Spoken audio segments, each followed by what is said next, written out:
Back with you. I've got silver and knives to show today. U.S. Silver coins, vintage silver coins from the Morgan dollar, Peace dollar, and a Franklin half dollar. The knives are the 2001 Spyderco Bob Lum Chinese folding style model C65. I had broken the tip off this knife and then sent it to Golden, Colorado, Spyderco, to have the blade reprofiled. They did an okay job. I mean, they didn't want to. I think it was $30 that they did the work for and shipped it back to me. It's okay. What can I say? I don't need a new knife back. I might buy another pristine one, make myself happy, another Spyderco, but I don't know. Things we have to do with our money, right? And this is a Schrade 50T old timer. I believe they call this one the Bruin, with saw cut Delrin handles, drop point blade. It's from the 70s or 80s, late 70s, early 80s. And everyone's favorite, a Buck Duke 500. I believe this is a 1990. I'm not. I have to go look at the dot again. I'm not going to swear by it, but it's a mid. I guess model. The models change a little bit, not too much. I believe it's stainless steel handle or frames with rosewood or faux rosewood handles. Beautiful knife, Duke 500. And the sheaths, the Duke 500 sheath, need to have the leather sheaths. And the Schrade Bruin sheath, which it's all sweated on and used, but that's kind of cool. Neat that they've been worn and used, the knives. I'm the one who used this knife.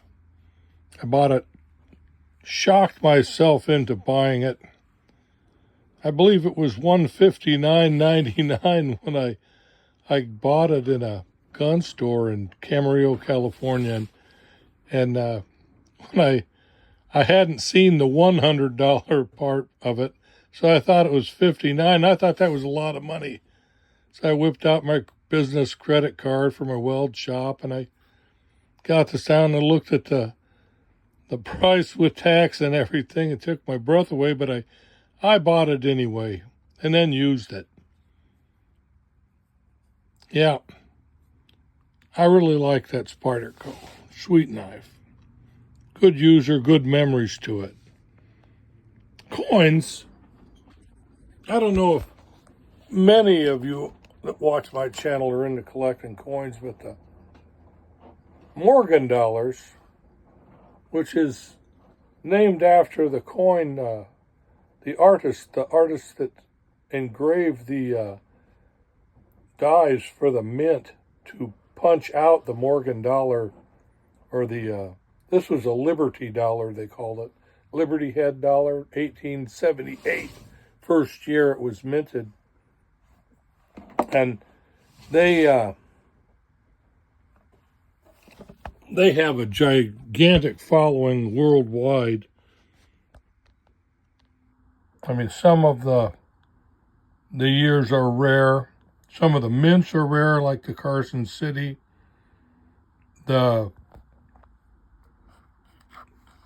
These two are in fairly good. I believe this is called fine or very fine condition. And I'm not a believer in keeping your silver dollars, the ones that have been used, the ones that have been in circulation. You can protect them pretty good in regular storage, but you should get them out and feel them and get a sense of history and a conversation with this coin, like where it's been, what it's done. You can see the wear, pocket wear, or maybe some tiny machine wear. Some are absolutely slicked down from spending their lives in Las Vegas, Reno, gambling towns, when they used to run the coins through the machines.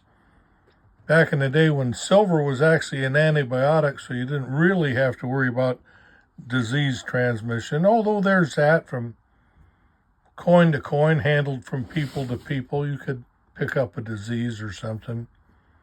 More common now in terms of virology or whatever, but I think people are crazy.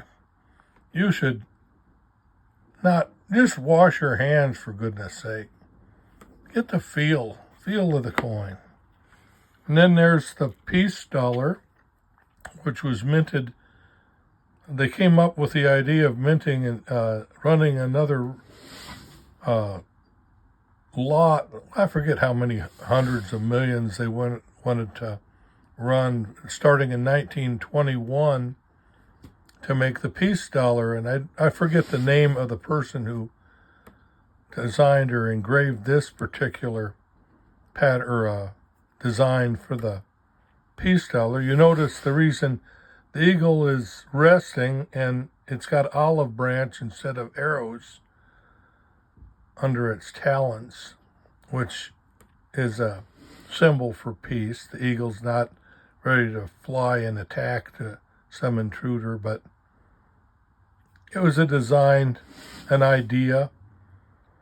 The story behind the first year in 1921 is the dies broke in Philadelphia, and they were in a rush to put out a run of the silver dollar for circulation use and trade, and they went back and used the Morgan pattern, the Morgan molds, dies, to knock out 80 million of the Morgan dollars from 1921, and 3 mints, Denver, San Francisco, and Philadelphia. And that was kind of an interesting history, which in a sense, they're not as numismatically and they're not as sought after coin as, say, like this 1904, which is the last year of the original run, 1878 to 1904, the Morgan dollar. So this is kind of a cool one to have, collectible. And in 1879, of course, is the second year of the Morgan dollar. And I'm not really, that's an S.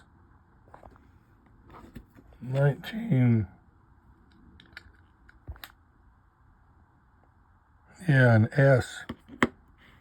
1979 S. Some toning to it. And then there's one of the more circulated coins in the system was the $50. The Franklin $50. This is 1952, I believe. I'll have to use my poor eyesight. Yeah, that's a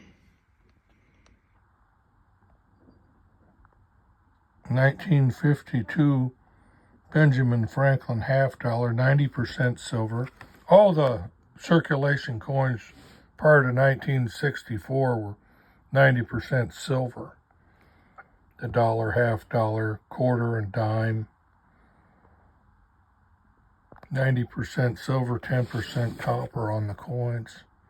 And again, when you feel it, you get a sense of history to it, a story, where it's been, what it's done.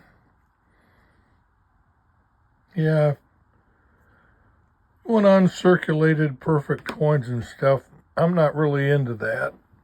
I enjoy some flaws, use. Same with the history for the knives. They're just really quite cool. I like to paw stuff, get a sense of, like I said, the feel for the knife. Buck Duke 500. What's that done? It didn't do much. The blade wear is minimal. There's some sign that was sharpened a little roughly. I mean, someone scuffed up on the blade, but not bad. It's got a good, actually perfect condition. Just a little wear. The Schrade 50T old timer. It doesn't have as much metal, so it doesn't make a good, real pronounced clank. But the Schrade OT Bruin is a great knife.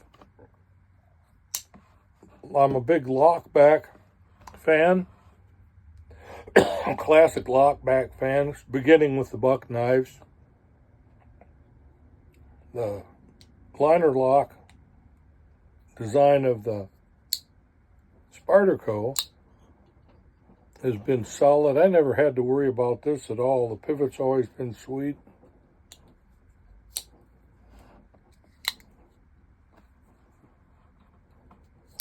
Spyderco has that patent spider hole.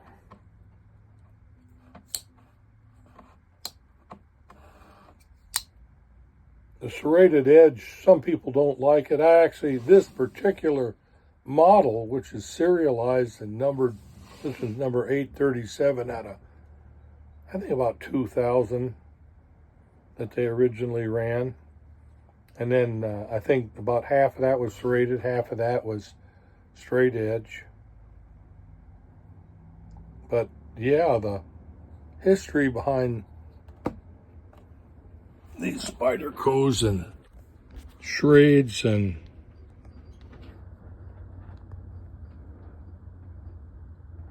all these users that turn into collectibles for people.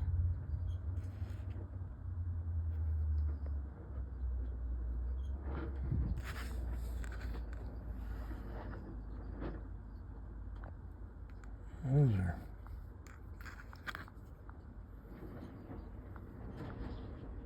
making memories. This blade is in great shape, a little scuffed up, not overly sharpened or used. And like I said, the buck.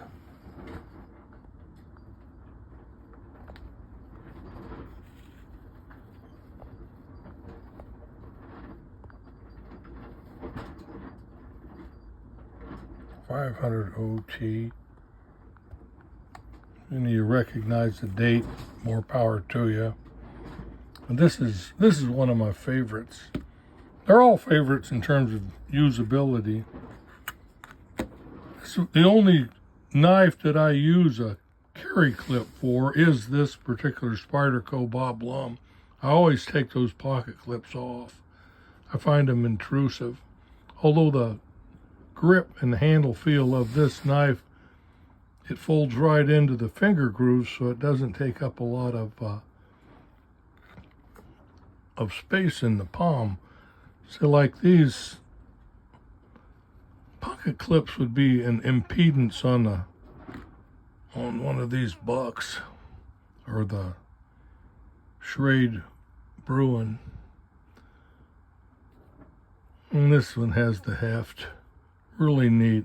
History, heft, usability.